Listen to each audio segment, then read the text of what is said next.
श्रियकान्ताय कल्याणनिधये निधयेऽर्तिनाम् श्रीवेङ्कटनिवासाय श्रीनिवासाय मङ्गलम् लक्ष्मी सविभ्रमालोकसुभ्रूविभ्रमचक्षुषे चक्षुषे सर्वलोकानां वेङ्कटेशाय मङ्गलम् श्रीवेङ्कटाद्रिशृङ्गाग्रमङ्गलाभरणाङ्गये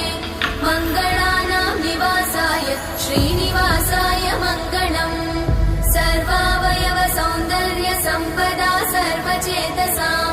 सदा सम्मोहनायास्तु वेङ्कटेशाय मङ्गलम्